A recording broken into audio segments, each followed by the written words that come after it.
Okay, welcome and thank you for watching this video. In this video, we're going to go over a few things that will help you in the game while we wait for iTunes and Google Play to release the game. So it's human nature when somebody sees something that looks like something else to assume that it's exactly like something else. And that would be a mistake in this. So that's what we want to go over and point out the differences that you wouldn't otherwise notice, okay? First off, this game is just like, as far as the game itself and how the game is played, is like thousands and thousands and thousands and thousands and thousands of other games. Bejeweled, Candy Crush, literally just thousands of games. It is the most popular genre of game. And if you glance through it, you will see that it pretty much looks the same. Okay, it's got a map, and you move up the map. Okay, so I'm just going to give you a view of the map so that you can see it. Now, with other games, what you're going to see is this map literally continue to go forever. Just adding level after level after level after level. And the whole point of the game is just keep playing and playing and playing and going to the next level, the next level, the next level, and the next level until you die and leave this planet. Okay? That's what all of those games are about. This game, however, is very different. First off, you're only going to see this map. You're not going to see more levels being added later, because the levels are not the point of the game. The point of the game is to win. You do not win in those other games. You just, as I said, just go to the next level, the next level, the next level. And the highest incentive that you have is to get 3 stars. They also, not Bejeweled doesn't, but many of the other games are programmed to make people become addicted to them. Things like that release certain chemicals in your brain. One of those things is the 5 lives. If you look at most of the games, in fact, I've never seen one that's not the case. You've got 5 lives. And then after that, if you want to continue to play, you have to either spend money or get your friends to come play or that kind of thing. The fact that you can't do it will make you want to do it more. If you notice that ours starts with 10, and if you run out of lives, all you have to do is push that little plus sign, watch a video, and it'll fill them back up. So you can play as much as you want. A lot of people want, they have their whatever version of the game that they match 3 that they have that they like to play, and they want to play it while they're sitting around doing nothing, maybe waiting for an appointment or waiting for a friend to show up or something like that. And when you run out of lives, it becomes a little bit frustrating. Or maybe you're right before you go to bed, you want to, play for like an hour, and then it turns out you lose all your lives in 15 minutes, and now your plan is busted. And that might encourage you to, again, go bother the crap out of your friends or spend money. So we've taken anything out of the design of our game that you see in those other games that cause physical addiction. We want our people to play our game because it's fun, because it's great, and because they can win money. And beyond that, we're not looking to do things that make people lose their jobs, spend inordinate amounts of money, not watch over their children properly, not, maintain their relationships because, like an addict, they're stuck in a game. So, like I said, that's one of the things that we've taken out. You can't spend any money in our game. While the tournaments pay real cash and prizes, you cannot spend any money. It's not gambling.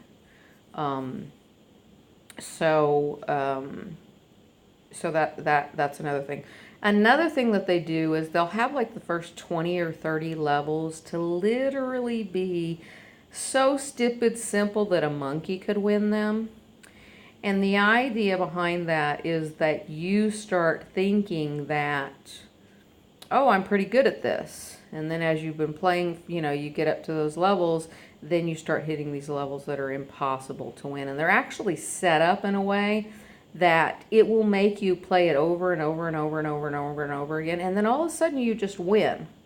Even though you haven't really been paying any more attention or working really hard, any harder or anything like that, because that's part of keeping you playing. So that actually the setup of that game actually changes the more you play it.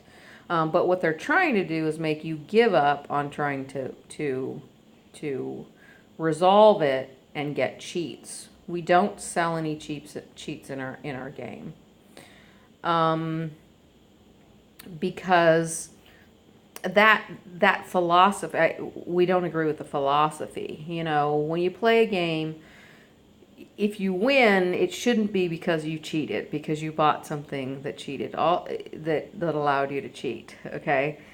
When you want to say, I'm on this level, and somebody else goes, well, I'm on this level, well, I got this score, and they're like, well, I got this score. None of that means anything because of the cheats. So you having a higher score, being at a higher level, doesn't tell anybody anything, because they have no way of knowing how many cheats you used to get there. So, so we do not have those types of things in the game. So if you see the little gears, that's the little menu that, where you can turn on sound and that sort of thing.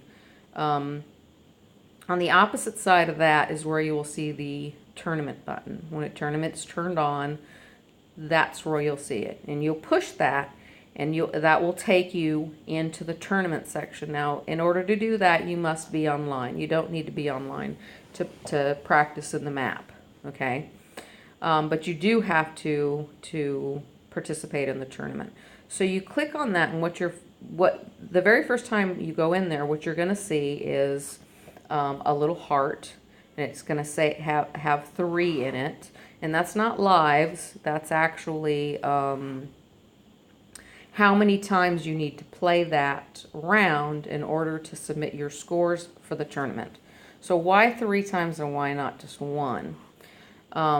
Because in order to progress, to qualify for the tournament, to play for the tournament, which another thing for people who have never played in a tournament before, it's very, very crucial that anybody in a tournament qualify for that tournament.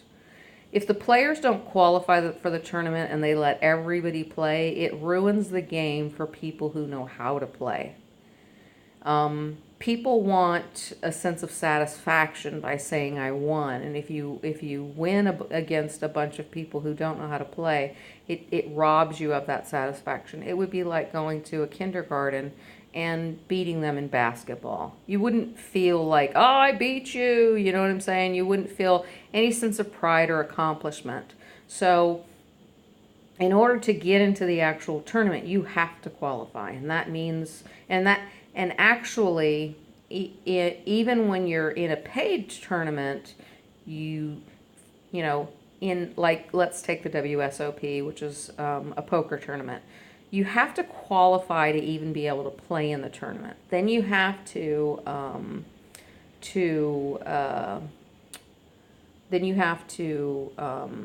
pay like $10,000. I don't know what it is now, but that's what it was before.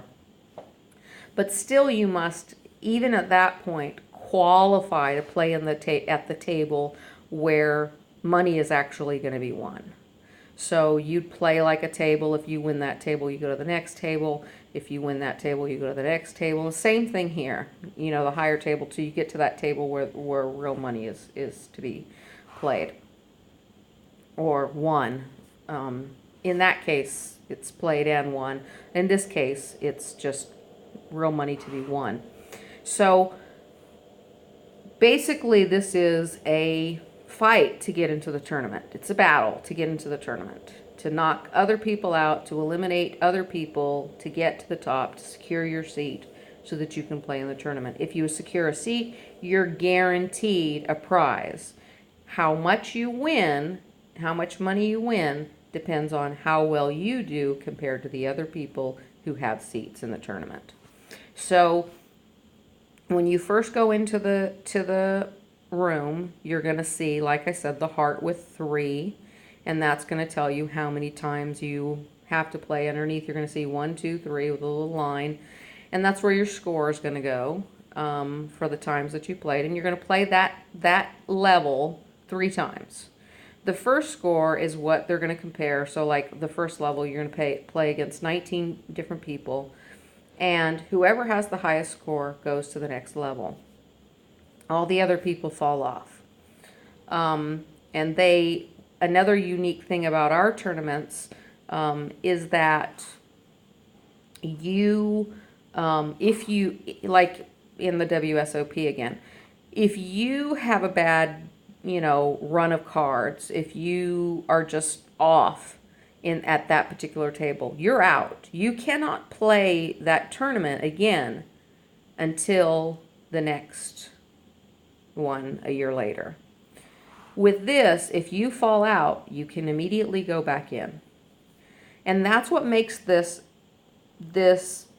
map very, very important, because you can practice before going in and playing that round, and I'll explain that to you in a second.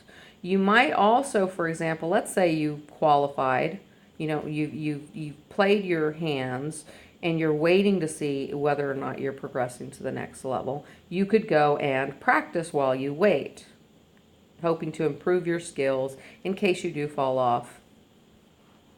So that's how the map would help you. So you would know exactly what level that is. Once you have your 3 scores, if you go back into the tournament, if you've progressed to the next level, you will see that it is now blank, that the tournament number, that the number on the panel is different, and that indicates that you've progressed to the next level.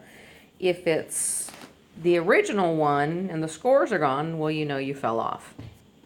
So the whole idea, like King of the Hill, get to the top, secure a seat before they run out. And if you have a seat, you got money. So I'm going to just give you an example, show you some strategies. For those of you who want to be a professional gamer, this is the game for you, okay? Because this type of game, anyone can get good at, okay? With poker, you have to have some specific talents. Yeah, you could play like they do, 8-10 hours a day, every single day, and get better. But to really be a world champion and to make money, you're going to have some other special skills that a lot of people don't have. You don't need that with this. The people who are going to win the tournaments are the ones that practice the most. Plain and simple, that's it. So let's go and open up one of the games and show you a example and talk about some strategies. So let's go into this one here. And here we need to get a score over 1,000 and get over 1,000 and get 1 star. Now I will tell you that the difference with this game versus all the others is the whole concept of the game is now changed. It's not about, just getting to the next level and next level and next level. It's about getting the highest score. And while, of course, you want to get as high as you possibly can, and that can be 3 stars, doesn't necessarily have to be. You could actually win that level with only 1 star, because in some cases, they're actually difficult. So you just need to get a higher score than everyone else. When we were doing the beta testing and stuff like that, there was one level that we couldn't even pass, a lot of us. We just kept failing it. Now, the really great thing about this is, unlike with the other games, if you fail it, you just play it again. Your score is not counted until you actually complete that panel. So if you fail, you just play it again until you get 3 passes. Then your scores are entered into the tournament. Not into the tournament, into the running to see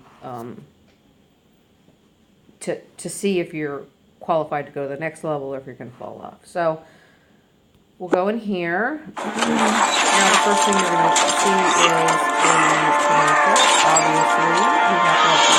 That's where the prize money comes from. So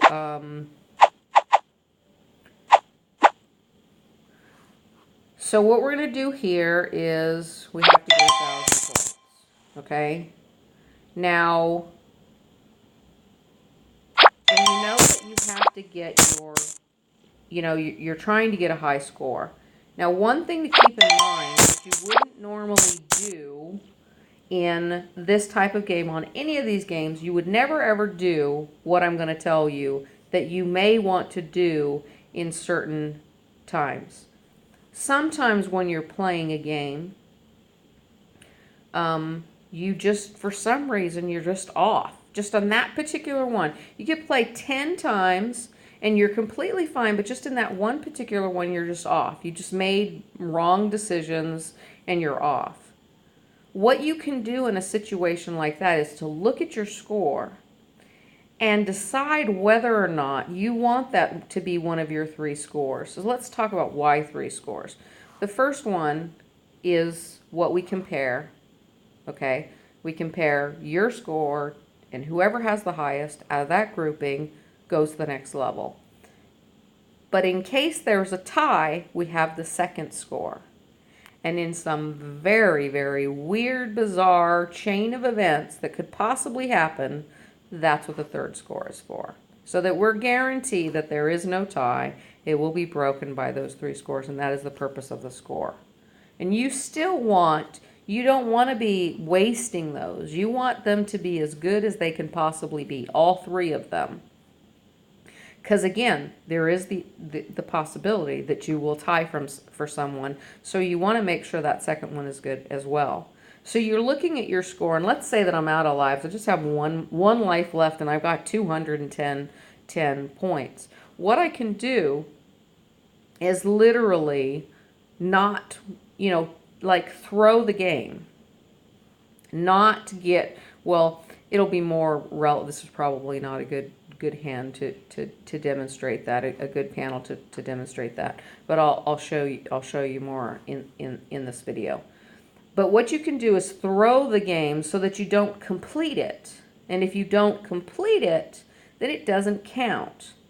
So then you can go in and try again at a good one. Okay, try to get a higher score. And the way that you would do that, like I said, is just not do the qualification that it requires that you do. It would be really hard not to get 1,000 in this, though. So, but I will show you examples of how to do that. Okay, if you see down here it says level 4. When you go into the tournament, you're going to see the same thing. They're not going to be like 1, 2, 3, 4, 5 or anything like that. They're all going to have a different number. One might be 13, one might be 25, one might be 50. That's what you're going to use. That's the number you're going to use to go determine what you're going to practice on. So whenever you're in the tournament, keep a note of what that number is. You might want to write them down. The possibility of you going straight to the top, of anybody just going in and just playing 10 rounds and making it into the tournament isn't very high, okay? It is something you must strive for. It's a lot of money, so it should be something that you should strive for. I don't want to give anybody the impression that this is going to be just some easy piece of cake thing to do. But anybody can actually win these tournaments. Like I said, if you do anything, you will get better at it. Doesn't matter what it is. And it's the same case here. So those people who practice a lot are automatically going to beat the people who don't practice a lot. And a lot of people are lazy, so it is something that you can pretty much count on. Okay, so I'm going to go ahead and finish this round up.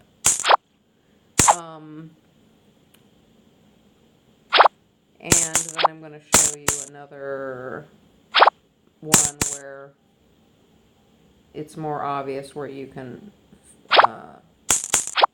fail it. So another difference is this is that you literally, I'm not in this because I'm trying to get to another screen. You really want to, when you would never do this with the other Bejeweled and Candy Crush and all that other stuff, you want to really think out every move. What's going to get you the highest possible points? You need to think in this game. You need to strategize. And if you do, you're going to be able to take out a lot more people. So,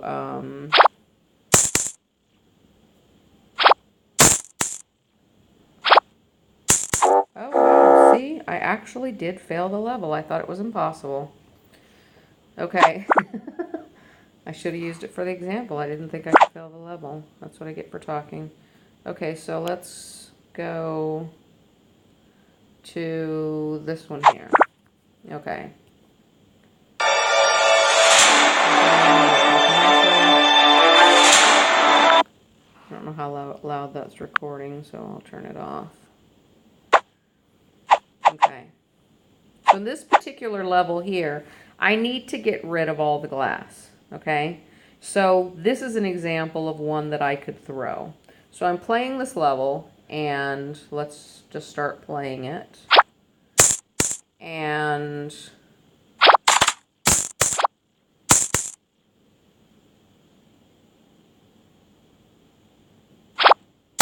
as I'm getting through to the end, I notice that my score is not very high. I know that I've played this before, and I can get a heck of a lot better score. In fact, I've already played the round, and my other score was much better. This one's just terribly, terribly bad. What I can do is wait and leave. Well, one, I could just throw the whole game and just match up stuff that's not around the glass, and then I won't complete it and the score won't be counted. That's one way that you can do it. So, again, that's a strategy that you may want to use to ensure that your scores are as high as they possibly can before they're submitted in the tournament. Okay. The next thing I want to talk about is, let's say I only have just one glass left, and I'm looking and I've got 22 moves left. What's going to happen is if I get rid of that last piece of glass, the computer's going to take over, and the computer's going to play the game. What you need to decide is, do I want the computer to play the game? Now, in this particular case, I have this wrapped Tanger piece, the one that's flashing in the corner. Okay, but let's say that the crunch above it, the green one above it, was also a power piece. I can combo those two together and get more points.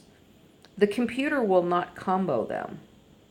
So in this particular case, at the very minimum, I would want to get rid of the power pieces first, because the computer is not going to get me a very high score that way. Let's see. Let's play it a little bit longer and see if we can get some more pieces. So I find that people learn better with actual real world examples. Okay. So now we are in a situation where I do have one piece left and 19 moves. So what you need to decide is, can you finish this out and get a higher score than what the computer will do? What the computer will do is put 19 power pieces on the board and explode them. If you have, for example, a Papa Rocks, the rainbow piece, you're definitely going to want to explode that before you finish this hand. Because, again, you'll end up with a higher score than if you just finished out that piece and let the computer finish it. Because the computer will never utilize the Papa Rocks. It'll never combo either. And those are all things that will give you higher points. So those are things to consider. Now, if you get down and you've got like, you know, seven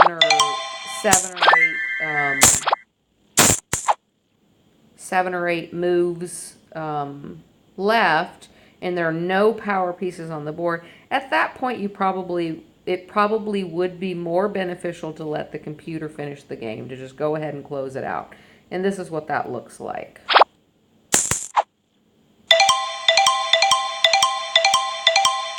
Now that's the computer doing it.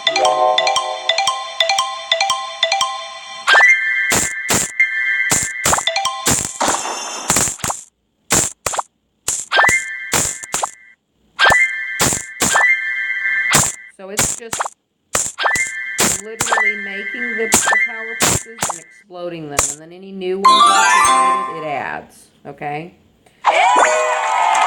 So, again, that would be, if you didn't think your score was high enough, don't finish it out. Just keep playing and leave one glass left, and you'll be able to replay that. Now what I want to do is show you another level, this one here, 24. If you see this one here, get rid of the commercial. Okay. In this one here, we need to get one strawberry, one blueberry. That shouldn't be very hard. And we only have 3 colors on the board, which makes it a lot easier. Okay, it makes it a lot easier. But we only have 10 moves, which is a lot less than normal. When you're looking at the score on this one, this is not one that you're going to go, well, should I let the computer finish it? Because you're going to see that once I play my last move, my score is going to be much higher by the time it's finished. And the reason is because it's a small board with only 3 colors. And I'm going to demonstrate that to you. Okay, so first thing we're going to do, we're going to look at the board. Strategy-wise, you want to look at the board and see what your best move is. Oftentimes, your very best move shows up on the board before you make a move and then is destroyed by making anything else but that. So in this particular case, we can make a pop of rocks by doing that. And there he is. Okay. So now what we need to do is we need to get those 2, which shouldn't be very hard at all, to fall down. And although I could move that one over, we want to make some power pieces because you can get a really high score. You should be able to really easily make some power pieces with this. For example here. Okay, now chances are that if I combo this Wrapped Eddy with Papa Rocks, that this could actually end the game. Because underneath the strawberry and the blueberry is an eddy, and if it combos it to shoot straight up, the game will end. Well, let's find out. But what I want you to notice is right now my score is 200. If the game ends, I want you to watch to see what happens. So right now the score is 200. Now let's see what happens, and I'll play this one again in just a second. So we come. See, now watch what happens.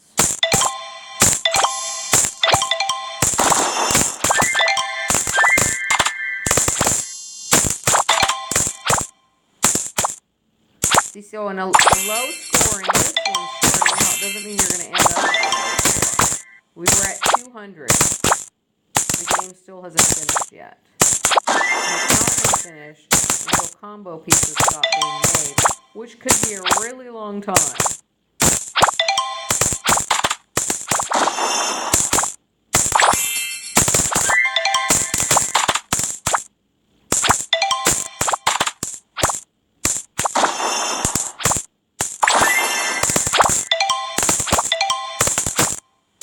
Now you won't see this on most hands, but you will see this thing occur when they're when the board only has a few colors. Because the less colors it has, the more opportunity for making power pieces.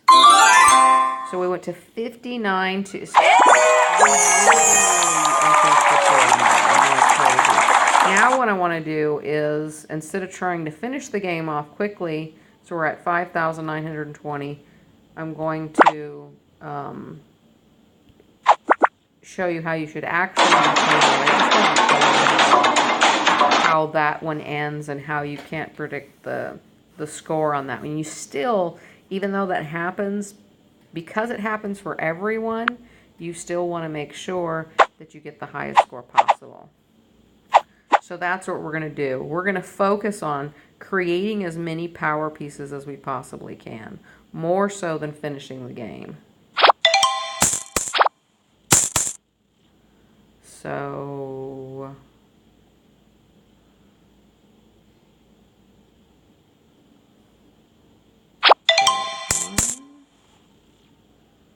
and...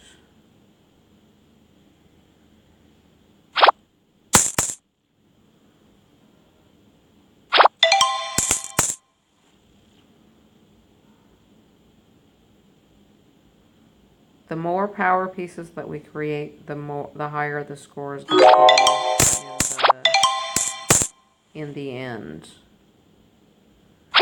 Mathematically, it is possible that you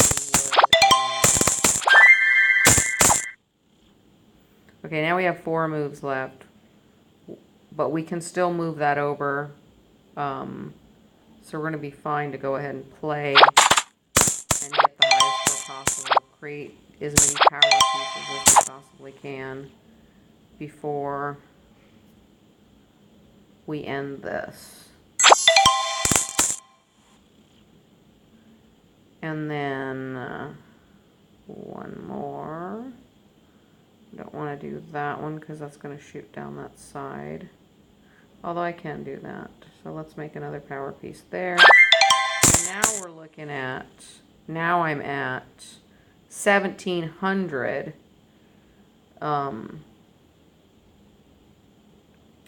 Actually, without the power pieces, it might, it's going to explode. Stuff happen.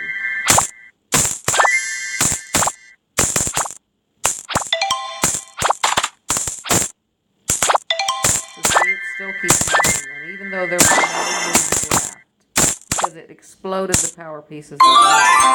See, in that particular case, the score was so you see the difference between playing, and let's do it again, between playing this particular round and the other rounds. What is this, Jess? Only take a shot. That's what I'm saying. That's why that map is important, for you to go around to play it, instead of playing it and practicing and testing things in the real actual tournament.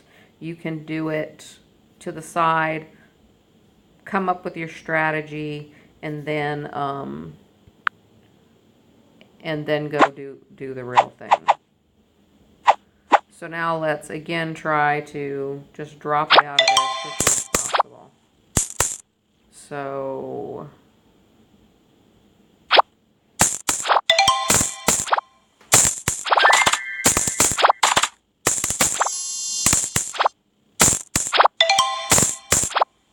I'm going to be able to end this in 3 moves. Let's see.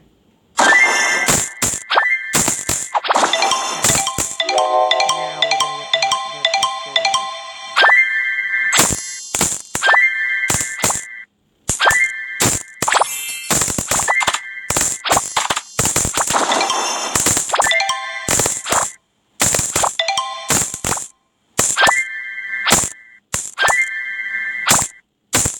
At this point, you can't throw this. Okay? So see?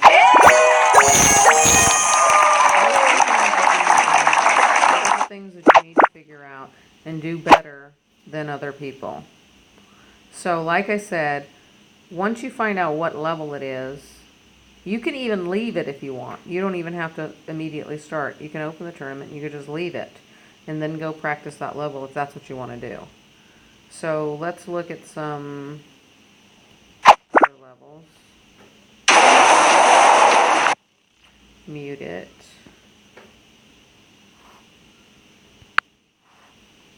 Okay. So let's actually...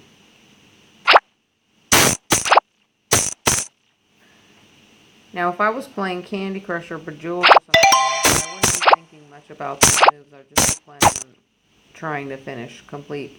Okay, I need 13 more red ones and 25 more purple ones, and that's it. And that's what I'd be focusing on. But in this particular case, I'm focusing more on what's going to get me the highest score. So, and that might not necessarily be going for those particular pieces, taking those pieces out via power pieces. So these particular rounds actually play a lot slower because, again, you're thinking more.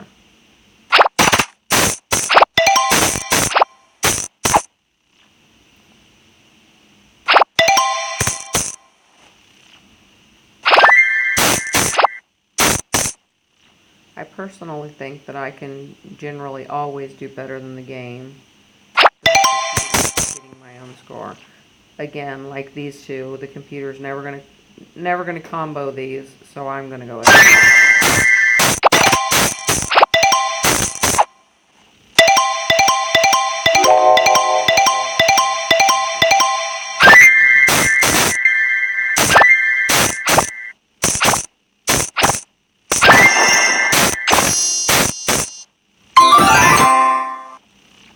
Okay.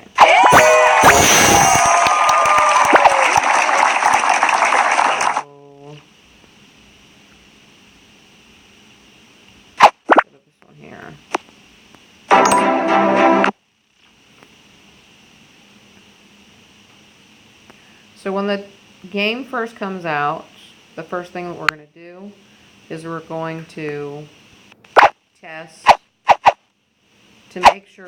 We tested on over 100 devices. We need to do a full live test with people from around the world to make sure that the game works on all the devices. The reason that is so important is because if it doesn't work on some devices, then what will happen is, because people want to play for money and they cannot play for money, they're going to get really mad and they're going to give us bad reviews. So until we actually turn on a tournament, and I won't even say that there is a tournament, won't even let people who are getting the game won't even know. The agents will know because they have the web-based app, but the others won't. Once we've gone through and made sure that there are no problems on different types of apps, then the tournament will show up. And what we will do is now mind you, we're pretty confident that this is not going to be released in both stores at the same time. And it's probably going to be released by Android first, by Google Play, because that's just the way that it is. Apple is very, very slow at releasing things. So that's another reason why we are not going to immediately start a tournament for money, is because people will be very, very angry. Our agents will be very, very angry that they or their people cannot play. It isn't available to them on their device. So in that particular case, what you should, let me get back to the map and I'll show you in just a second.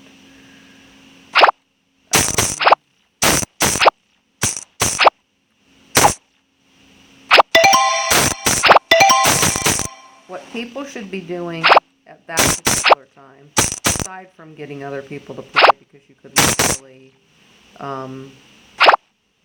make a lot of money in this, without ever playing the game, simply just by getting a bunch of other people who do it, or getting a few people who end up getting a bunch of other people who do. So, and that, again, is what we call an agent. And you can do both. You can be a player and you can be an agent. I do recommend that people be agents because you can't win every single prize. Even if you win the grand prize, you can't win all of the prizes. So if you have a bunch of friends, your web has a lot of people in it, then you actually can win a lot more than the grand prize by earning a percentage of the money won by them. So I might actually fail this level. It's hard for me to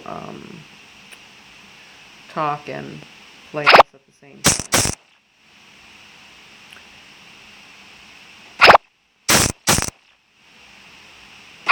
So, without sounding really goofy like I do right now.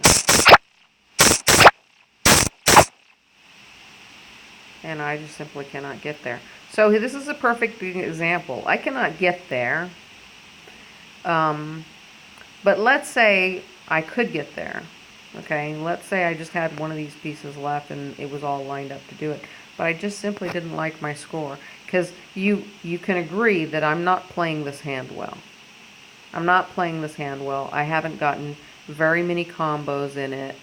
I'm just distracted by something. What am I distracted by? I'm distracted by talking to you. So, as I said, in that particular case, if I was distracted, I'm pretty sure that I'm going to fail this level on my own.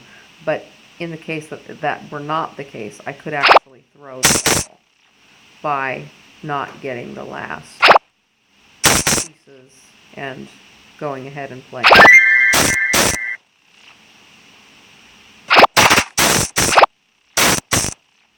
So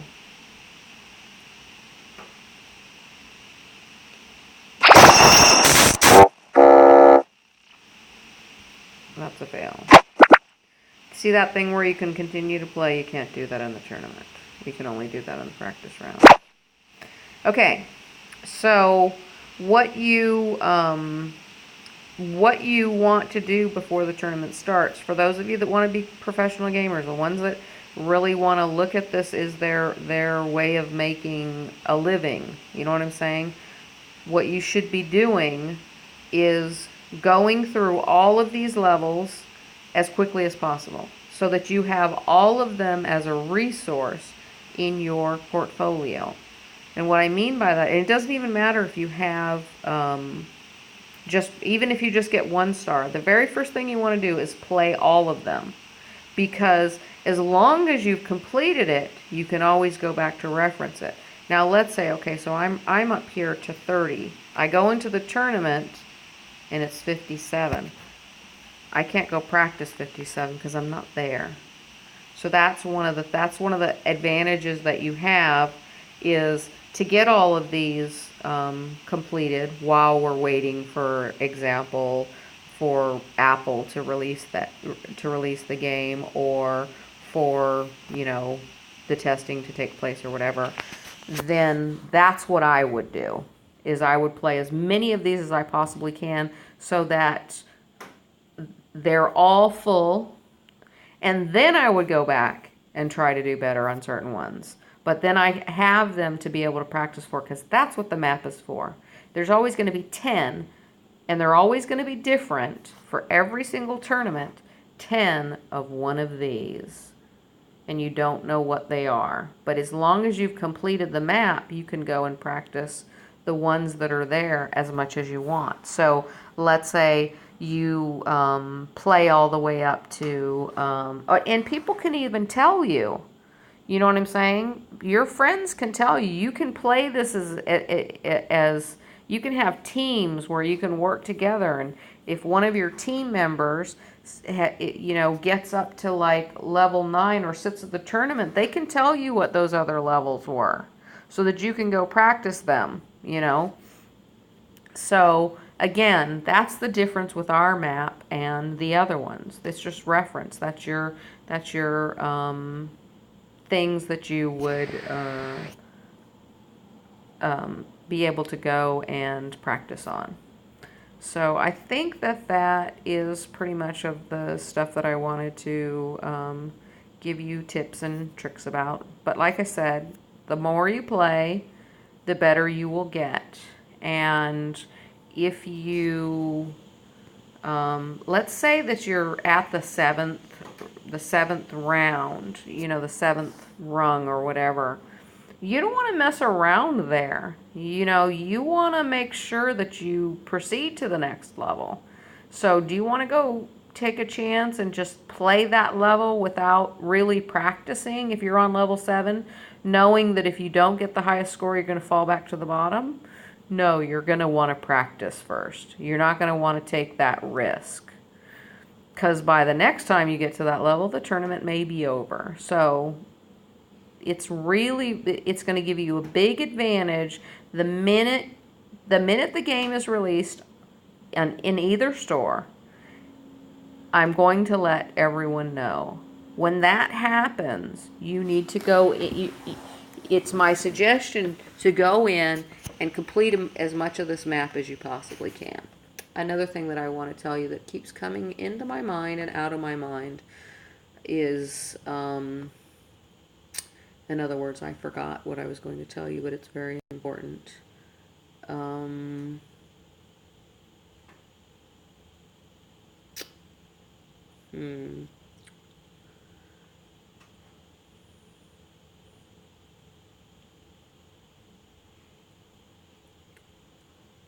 And it's not going to come back. So, and that little tiny eddy there, that little right above 24, that tells you where you're at. That's going to keep moving throughout wherever you're at. But again, you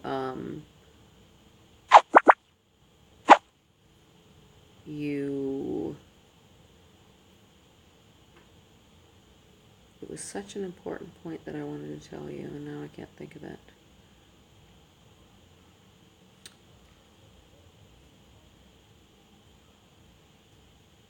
Okay, so again, the tournament. So the first tournament, we have to test a real live tournament, because again, while we've tested the crap out of it, the issue comes into at other devices. So we will have and this will be the case for every single game that we use that we have a tournament on.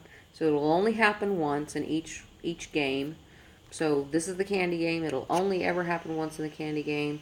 In other games, it'll only ever happen once, where we do a small tournament. And those people are essentially playing for fame. We can't set it up to give away money until we've actually tested it. It could get us in all kinds of trouble. So the first tournament, likely in this one, it's going to be 7 seats. And what's going to happen is people will play, they'll be able to practice, see how the tournament is, and the first tournament will actually be most likely the same rounds that we used for that one. Once those 7 seats are filled, what we're going to do is we're going to take those people's names and we're going to do a press release. And we're going to list the people who won. So in something like this, you're talking about the possibility of being picked up in thousands and thousands of publications across the world, since we're the very first to do this, and your name being in there. Also, ways that we would use those names in the future, like how we would, use a particular name, as we could say, it gives you, it's just like any, like the professional poker players. People know who those people are based on their names. So whenever with press, it always has to be new news. So, for example, we could send out, if you were to win again, we could send out another press release that says, hey, John, who was who won second in our very first tournament, just won again. We can do push notifications to get people to play, like, hey, John's playing right now. He's the one that won the very first tournament. Why don't you come, see if you can knock him off, or John's racing to the top, that type of thing. So the people who win the very first tournament, and like I said, there won't be very many positions for them to be able to win. They're going to have that added benefit of sort of you know, their 15 minutes of fame, as they call it. If they keep placing, then that is even better.